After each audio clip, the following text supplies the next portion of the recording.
श्रील गुरुदेव के प्रणाम मंत्र। नमः ओम विष्णुपादाय राधिकाय प्रियात्मने श्री श्रीमद् भक्ति वेदांत नारायण इति नामिने। नमो ओम विष्णुपादाय। ओम विष्णुपाद श्री श्रीमद् भक्ति वेदांत नारायण गोसाई महाराज जी के चरण कमलों में मैं प्रणाम करता हूँ, जो कि श्रीमती राधा रानी के अत्यंत प्रिय हैं। राधिकाए प्रियात्मने, राधा जी के अत्यंत प्रिय होने के कारण ही श्रीमती राधा रानी ने स्वयं श्री सेवा कुंज के पुजारी को स्वप्न आदेश दिया और कहा, जाओ तुम मेरा प्रसाद और प्रसादी माला नारायण महाराज को देकर के आओ, वो मेरी सखी हैं। इसलिए यहाँ पर बताया राधिकाए प्रियात्मने। दूसरा है नमो विष्णुपादाय केशव प्रेष्ठाय भूतले श्री श्रीमद् भक्ति वेदांत नारायण इति नामिने। मैं उन श्री नारायण गोसाई महाराज जी के चरण कमलों में प्रणाम करता हूँ, जो कि श्री केशव गोसाई महाराज जी के अत्यंत प्रिय हैं। किस प्रकार से श्री त्रिविक्रम गोसाई महाराज जी श्री गुरुदेव के विषय में बताते थे कि तुम्हारे गुरुजी ने हमारे गुरुजी की बड़ी सेवा की, इसलिए हमारे गुरुजी अर्थात श्रील भक्ति प्रज्ञान केशव गोसाई महाराज जी उनको बहुत प्रेम करते थे।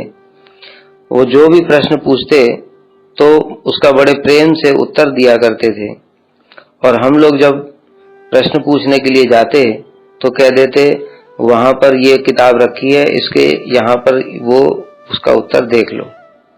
इस प्रकार से परम गुरुदेव के अत्यंत प्रिय हैं।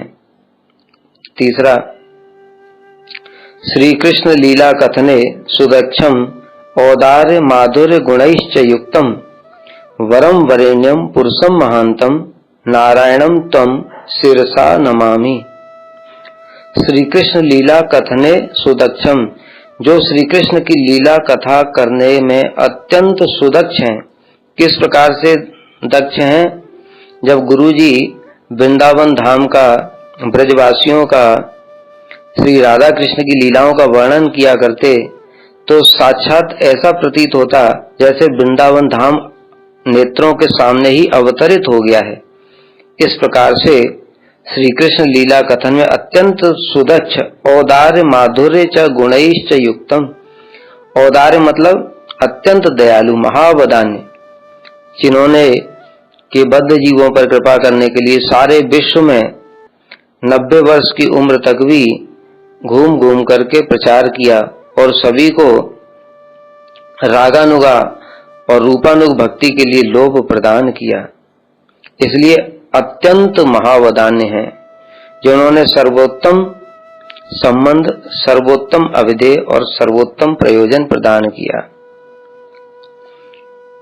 माधुर्य, मधुर स्वभाव अर्थात सब समय मधुर रस में ही डूबे रहने वाले, और भक्तों के प्रति भी अत्यंत स्नेह पूर्वक, जैसे भक्तों से कहते, बड़े प्रेम से बात करते थे, बेटी आजकल तुम्हारा क्या भजन साधन चल रहा है।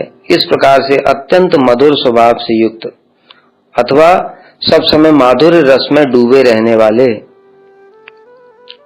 गुणैश्च युक्तम वरम वरेण्यम पुरुषम महांतम, अभीष्ट वर प्रदान करने वालों में श्रेष्ठ, अर्थात जो श्री मंजरी भाव को भी प्रदान करने वाले हैं।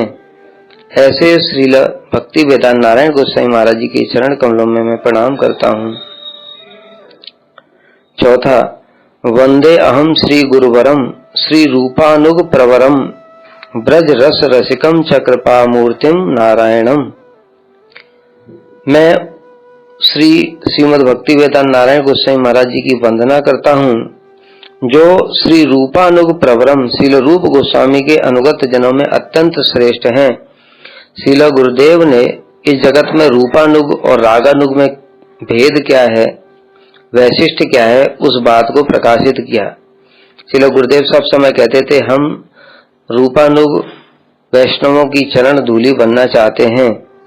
रूपानुग कौन है? जो श्री रूप गोस्वामी के भावों के अनुसार उनके अनुगत्य में रह करके भजन करते हैं, उनको रूपानुग कहा जाता है।